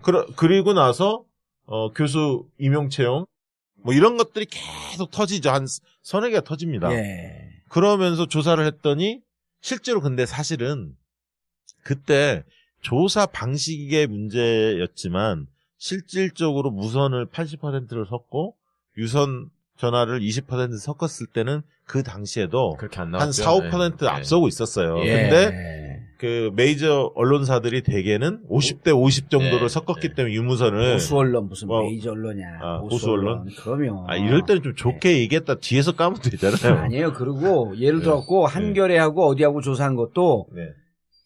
유선 비율을 50% 넘게 잡았어요. 그래서 말이 많이 나왔죠. 그러면 한겨레가 특히 많이 잡았고. 네. 처음에 그 4월 4일 날 양자 구도 그러니까 설명 없이 그걸 이제 그 누구죠? 이택수가 있는 거기 리얼미터에서는 자 양자 구도에서 안철수가 이겼다. 그 리얼미터에서 뭐라 그러냐면 그냥 양자 구도 하게 되면 이건 현실적으로 존재하지 않는 거기 때문에 설명한 양자 구도로 해봐야 된다. 그래서 고발당했잖아. 리얼미터가. 그렇죠. 고발당했죠. 네, 국민의당으로부터. 네, 그래서 자 문재인과 심상정이 후보가 되고 단일화가 되고 네. 그다음에 안철수, 홍준표, 유승민이 단일화됐을 때 하게 되면 그때도 4, 5% 이겨요. 그런데 이제 문제는 그 뒤에 이어서 KBS, 연합뉴스, 한겨레 뭐 했고 세 개 기관에 다자구도로 했는데 이 세 개 기관에서도 안철수가 이기거나 박빙으로 나오는 거예요. 그러니까 이번에 징계받은 게 1,500만 KBS하고 예, 연합뉴스. 예, 연합뉴스가 했던 거. 코리아를 있었죠. 예. 그게 이제 정말 이상했다는 거예요. 4월 8, 9 이제 이때 조사했던 거 나온 그때 거죠. 나온 겁니다. 그때 나온 말이에요. 것이에요. 예. 예. 6%인가 4% 근데 한겨레도 항변을 하던데 우리는 쭉 그렇게 그 비율로 해왔기 때문에 추이를 알려주려고 한 거지. 추이를 알려주면 이제까지 추이를 보여줘야죠. 왜 지금 나온 결과만. 아니 근데 사실 정확하게 학설로 입증된 건 없지만 그동안 했던 관례로 본다면 우선이 한 80% 이상 들어가는 게 상식적이에요. 그렇죠. 사실은. 근데 이제 저희가 그래도 저희 업계 얘기니까 저희 업계 잘했다는 건 아니지만 저희 업계가 어딘데요? 양조업계? 이를테면은 그러니까 유무선 비율은 그 각사가 1회만 할 때는 따질 수 있어요. 근데 이제 매번 똑같은 비율로 했다면 그냥 그렇게 조사하는 데는 그런가 보다. 그렇게 봐줄 필요가 있어요. 그러니까 딱 그거 한번 해가지고 근데 이를테면 그동안에 유무선을 이렇게 8대2로 섞다가 갑자기 이번에 그 시기만 5대5로 섞었다. 그렇죠. 그러면 문제가 있는 거예요. 근데 지금 근데 한겨레가 그렇게 나오니까 옳다구나 하고 이제 조선일보가 갔다가 막 나발을 한겨레가 부니까. 나온 거 조선일보에서 인용을 해버렸잖아요, 기사를. 아니 그 그리고 바람에. 요즘에는 그것을 또 시장하는 곳도 생겼어요. 그러니까 왜냐하면 겁나는 게 당장 한 20일 있으면 15일 있으면 대선 결과가 발표될 나오는데, 텐데 네. 이 엉터리 조사했다가는 두려움이 있거든. 공포감이 있는 거예요, 사실. 언론 문재인 후보가 굉장히 고전을 하죠. 고전합니다. 그 스탠딩으로 했던 네, 거예요. 했던 거 집중적으로 포화를 받고 심상정 후보도 다구리로 공격을 붙었잖아 받았고. 그때. 예. 이거 전문하시면 다구리가 뭐야? 다구리 공식 전문 용어 아니에요? 그래요? 전주에서 많이 씁니다. 다구리 이상 그걸 표현하는 말이 뭐 있어? 그래서 우리 1대4라고 이렇게 점잖은 표현 쓰는데. 그때 한번 토론의 영향으로 이게 어디까지 갈 건가. 그런 다음에 송민순 사건이 또 터지죠. 이게 좀 쪽지. 이렇게 공개되면서 이게 어떻게 영향을 미칠까. 왜냐하면 토론회 때 주적 발언이 논란이 됐지 않습니까? 그걸 좀 명쾌하게 해명을 하거나 아니면 반박을 하거나. 유승민 후보가 그런 거 아니에요. 네. 북한이 주적이라고 밝혀라. 국방백 써 있다 사실 없는데. 그건 사실 국방위원장이면서 그걸 모릅니까? 그렇게 얘기했어야 되거든. 맞습니다. 국방위원장 똥구녕으로 했네요. 그때 또 안철수 후보가 유승민 후보한테 올라타는 모습을 보여가지고 더 맛이 간 거 아니에요? 주적에 편승하는 거 하려고 그러다가. 호남에서는 또 그게 또 이슈가 됐었죠. 그러면서 그런데 어쨌든 약간 주춤하는 양상은 있었어요. 문재인 후보가 쭉 확대되는 두 후보의 격차가 15% 넘어서는 느낌이 있었는데 좀 주춤합니다. 한 2, 3% 주춤하다가 지금 이제 이번 주에 들어온 거죠. 이번 주 들어와서 일요일 날 토론회가 굉장히 이번 3사 그 선관위에서 주최했던 KBS, 토론회에서 MBC 사실 문재인 후보가 상당히 선방을 했고 반면에 안철수 후보가 죽을 썼죠 사실. 제가 방송을 하면서 그 패널들한테 1등 누구냐 이렇게 물어봤거든요. 근데 1등 문재인, 유승민, 심상정이 1, 2, 3등을 이렇게 돌아요. 패널들이 다. 1, 2, 3등. 그러니까 문이 1등일 경우 있고 유가 1등일 경우 있고 심이 1등일 경우가 있어. 근데 문이 1등인 경우도 나온다라고 하는 게 좀 이례적인 거거든요. 문 후보가. 꼴찌는 동일하죠. 꼴찌는 동일하지 않습니다. 바뀌었어. 홍이 4등, 안이 다 꼴등으로 가 있어. 이번 거는 그렇죠. 이번 게 3차에서 패널들이. 그러니까 패널들이 보는 게 자기 정치적 성향과 무관하게 나름대로 그 정치 패널들, 이 평론가들이 비교적 정확하게 보잖아요. 근데 문 1등, 안은 거의 4명 중에 3명은 안을 꼴찌로 다 뽑더라고요. 그렇죠. 그러니까, 마지막 하나만 더 말씀드릴게요. 그래서 이번 주가 왜 중요했냐면, 사실은 이번 주 29, 30일 날부터 이제 투표용지 인쇄 들어가지 않습니까? 29일 날 사실 선거는 끝나는 겁니다. 왜냐하면 다음 주 월요일부터 5월 1일부터는 연휴가 끼어있고 사전 투표하고 이제 사실 마음을 다 굳히는 거거든요. 그럼 남은 일주일밖에 안 남았는데 사실상은 마지막 어떻게 보면 2차 골든타임이 사실 안철수 후보한테 온 거예요. 이번 토론이 그렇죠. 일요일 날 토론에서 왜냐면 격차가 벌어지고 있었기 때문에 이거를 재반등할 수 있는 절호의 기회였는데 2차 골든타임을 놓친 겁니다. 때문에 자력으로 후보 단일화 없이 연대 없이 자력으로 안철수 후보가 치고 올라가거나 역전을 하기에는 굉장히 좀 어려운 상황이 지금 놓였죠. 물론 이제 JTBC 토론 25일 날 그다음에 28일 날 또 경제 토론이 예. 있습니다. 오늘이죠, 오늘이죠. 예, JTBC. 예, 오늘. 예. 이제 이런 토론회가 약간의 변수는 있습니다. 하지만 실제로 해보면 토론회 조금씩 올랐는데 거기에 또 있었던 게 뭐냐면 SBS에서 주최했던 토론회가 있었습니다. 예. 거기에서 나름대로 1차 토론회에서는 문재인 후보가 잘했죠. 예. 상당히 선방을 했습니다. 그러면서 안철수 후보가 그때 토론은 좀 잘 못했고요, 사실. 그러면서 주말 그때만 전교 1등. 그때만 네. 못한지 않나요? 그때 두 번째보다 잘했지 그때가 훨씬. 그때 잘 못했죠, 사실은. 아니, 그러니까 못했지만 예, 예. 두 번째보다는 잘했다고. 첫 번째가. 그래서 주말에 좀 조사를 논쟁이 해보면 몇 번째 제일 잘 못했나 그. 네, 그때 15, 16일 날 주말 조사를 해보면 대략 조사 결과들이 되게 한 7%, 많이 나는 데는 10% 뭐 이렇게 나왔습니다. 예. 그러다가 후보 등록을 했지 않습니까? 후보 등록을 하게 되면, 그러니까 안철수 후보가 1차에 골든타임을 놓친 거예요. 그렇죠. 거기에 골든크로스를 딱 쳤어야 하는데 확실히 못 치면서, 네. 왜냐하면 선거운동 들어가면 조직세가 힘을 발휘하거든요. 4월 10서부터 15 그 주간이 골든크로스가 올 수 있었던 치고 1차 올라갈 때. 골든타임에 1차 놓쳤어요. 골든타임. 놓쳤고, 그러면서 이제 선거운동이 들어가면 아무래도 정당세, 조직세가 센 예. 민주당이 치고 나갈 수밖에 없었기 그렇죠. 때문에 차이가 점점 벌어집니다. 그래서 17, 18, 19로 가면 갈수록 뭐 조사 기간 따라 다르지만 10%에서 14%뭐 여기까지 이제 벌어지기 시작합니다. 예. 사실은. 그 민주당 조직뿐만 아니라 자유당 조직도 가동이 되기 가동하- 시작하니까 이게 가동하게. 확 벌어지는 것 같아요. 그렇죠. 맞습니다. 아니, 네. 지금 자유한국당 조직은 예. 17일까지는 잘 안 움직였어요. 예. 그 이후부터 그 다음 주부터 이제 안철수 쪽으로 쭉 갔다가 왜냐면 홍준표가 늦게 스타트를 걸었잖아. 도지사 저 꼼수 부리느라고. 그렇죠. 네, 그런데다가 네, 네. 17일 본격적인 선거운동이 하고 그때부터 자유한국당 조직은 움직이기 시작을 했는데 더불어민주당은 이미 오래전서부터 움직였잖아요. 응축된 힘이 나오니까 그러니까 이 보면은 홍준표가 올라가는 게 공식 선거운동하고 4, 5일쯤 지나면서부터 조금씩 올라가기 시작을 하죠. 예, 예. 그때부터 흥분제가 듣기 시작했구나. 그래서 이제 3, 4일 지난 다음부터. 아니 그때 이미 17일 날 시작을 하고 네.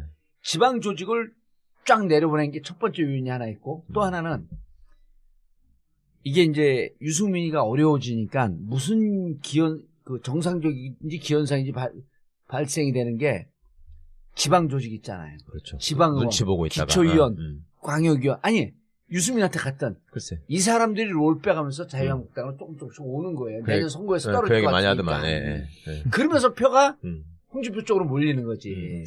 그래서 17, 18, 19로 가면서 두 후보 간의 격차 점점 벌어졌고 네. 호남에서도 거의 20% 정도를 앞서기 시작합니다. 문재인 후보가. 10%에서 예, 20%까지 앞서기 시작합니다. 조사 결과를 보면. 예. 근데 이제 그때 민주당이 전략을 잘 세우죠.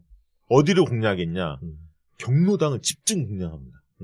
이 골목으로 들어간 거죠. 아, 호남에서 처음에 국민당이 골목으로 먼저 들어갔는데. 네. 그러니까 처음에는 거리 유세들을 많이 하잖아요. 네. 그 다음부터 이제 실질적으로 골목으로 들어가는데 왜냐하면 60세 이상이 약하니까 그래서 김정숙 여사를 김정숙 여사 사진이 그렇게 계속 네, 나왔구나. 김정숙 여사도 그렇고 필두로 해서 경로당을 쫙 장악하기 시작하죠. 밥봉사하고 그러는 예, 거. 예. 그런 식으로 들어가기 시작했고 그다음에 여기는 이제 대구부터 찍었고 안철수 후보는 호남부터 찍었지 그렇죠. 않습니까? 좀 다르게 네. 느껴졌고요.